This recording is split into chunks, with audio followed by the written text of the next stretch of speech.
are moving with the handle, and you want to get them free enough where the spring tension will pull them back into their resting places. Really lucky on this one that there's one door that still has a working latch. There's quite the problem with these cars that they get rust in these door latches, and then the latch itself is fine, it just doesn't move. So in cases where no door will open on a car, what has to be done is you pull the back window trim, and these rear windows on these Chevys of this period, any GM car,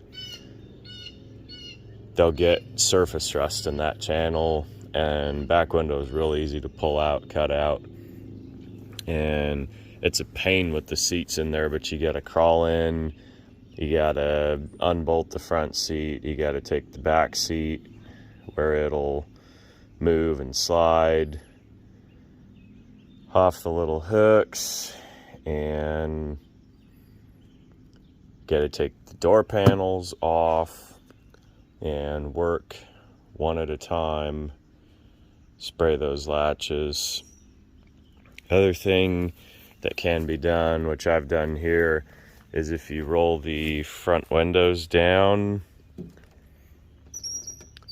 and the back windows also, you can start spraying in on that latch, which doesn't really want to focus on, but that's fine. There we go. And you can spray those parts to start working them.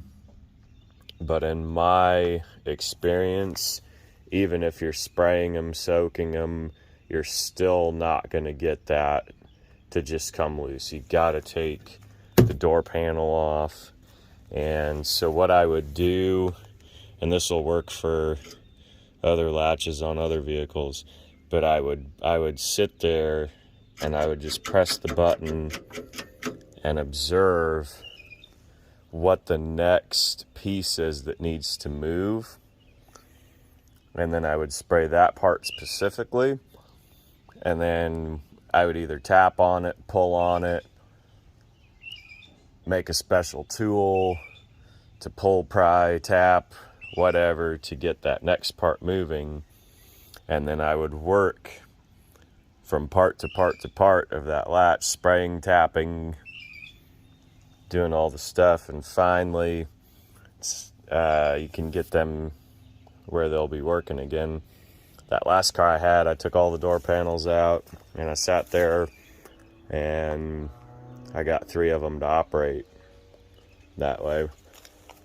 Nice part about the 67, 68, and many other cars is that window has an angle shape, and so as you roll it down, that glass actually slides forward, and so it opens up a good 2-inch gap there, which you don't always get. A post car, I don't know if you'd be able to get very lucky with it. So those are just a few quick little ways that I get these back working again. So I was able to get 3 of the doors open, got the latches lubed up, freed up on them. The last one to go there is that passenger front door. In order to do that, I needed to have the front seat out. All right, so I got the front seat slid out of the way. Take your armrest and your door handle off. Those are Phillips screws. Your clip tool, take your window cranks off. Then that door panel, there's 3 Phillips screws on the bottom rail. Take them off. And then I just kind of get a screwdriver behind there and work that panel off. I took the plastic off the B-pillar here. There's kind of a gap in there. You just got to work that panel up and out, work it off. I've had the window down on this car and been spraying lube in there to get it soaked up. So first thing I do is I watch in there and I press that button, and you can see it moves that lever, but the piece that it's supposed to catch is not moving. So I come around to the driver's side, that's the working side.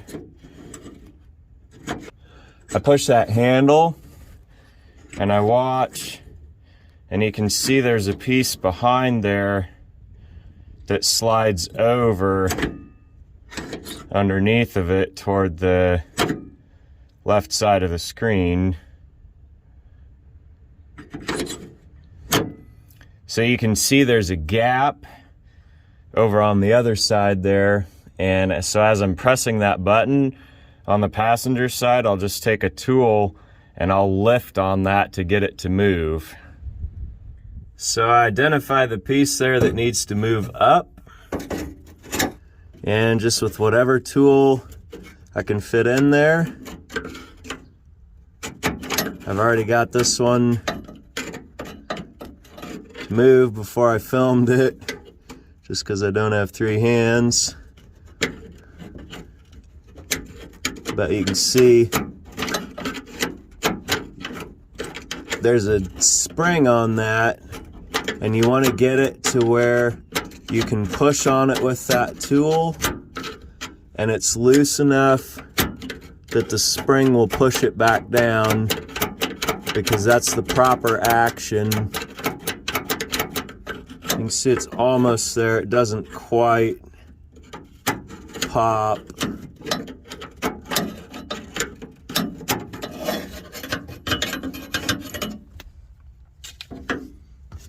Once you know exactly the part that's supposed to move, then you can kind of target your spray in there.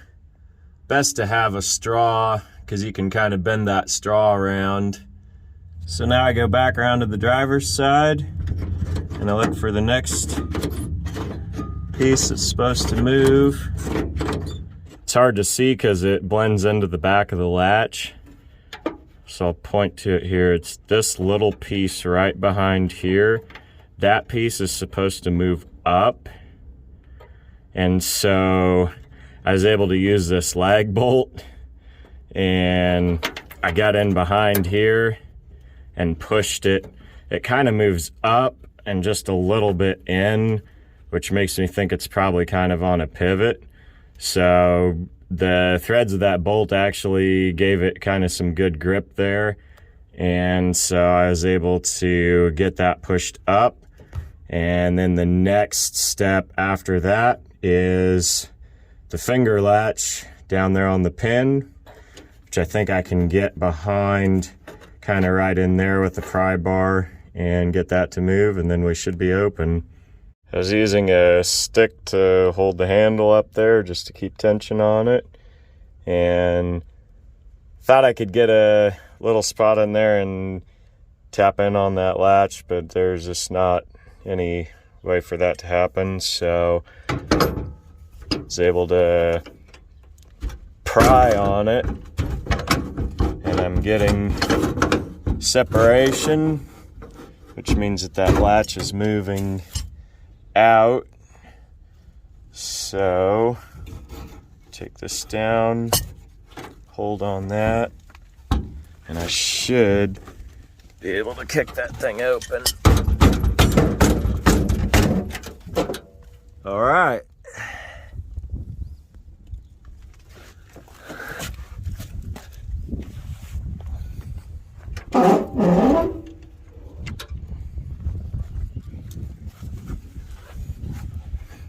So by that door opening, it means that every piece in there that's supposed to move has moved.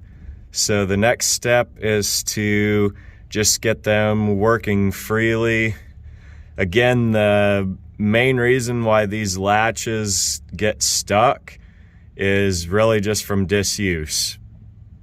They're all zinc plated parts, and one of these cars gets driven for few decades and used, and that zinc plating wears off, And so the bare metal spots on there, they just get surface rust and kind of grab to each other.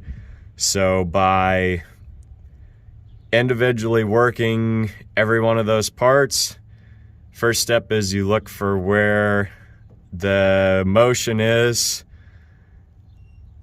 Obviously the input is either the outer button or the inner door handle, and you can see there's 4 pieces that have to move. There's that long slider, and then there's the tab under it, there's a lever below that, and the last piece is that finger. And so when you know that you have all 3 of those initial ones moving, working, then the last piece is the finger. I wasn't able to get a good pry point on the finger, so just prying between the body and the jam. And you can kind of figure out your limitations there. If you're flexing it, that's fine, but if you're bending it or creasing it, then again, just patience is the main thing. I probably had this thing lubed for a couple months in there soaking, and from 1 working door to 4 working doors after I lube everything. That's just part of the ingenuity of looking at this stuff, just studying it, studying where the next motion has to be, and figuring through it. There's a phrase I heard one time by a guy that repaired radios. He said, if a human built it, a human can fix it. And so you just have to apply logic to the work. And mainly, again, then once that's open like that, then you can really work it from all directions. You can get that straw up in all around, spray it up, kind of let it rain back down. And I'll close this shut with my finger and then pull it, and I'll make sure that everything works really well with that door open before I close it again. And then after I close it, then I'll probably open it, shut it 5-10 more times at least, give it all a good squirt again in there just to rain any of those loose particles, kind of wash them down and put a fresh coat over everything in there. And really, honestly, for long term, you'd probably want to put something like white lithium grease that's going to have a little more of a, I guess you'd call it, shelf life to it, that isn't just going to evaporate off, especially not WD-40. The PB Blaster there has a lot less volatile compounds that just evaporate off. PB Blaster really is a good penetrant. WD-40 really is not. So now with that door open, lube them all again, work the handle.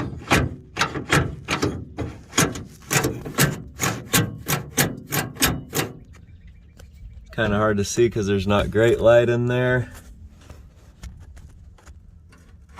But all 3 of those parts inside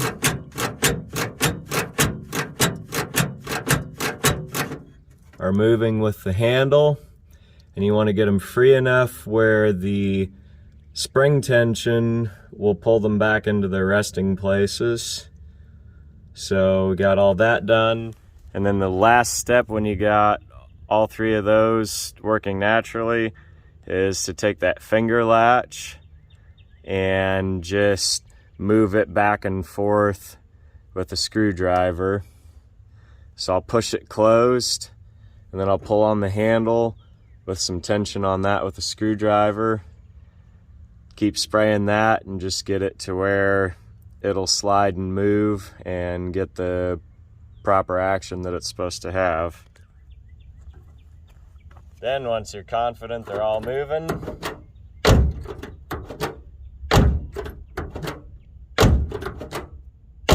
Open and close it 5-10 times, and you're done.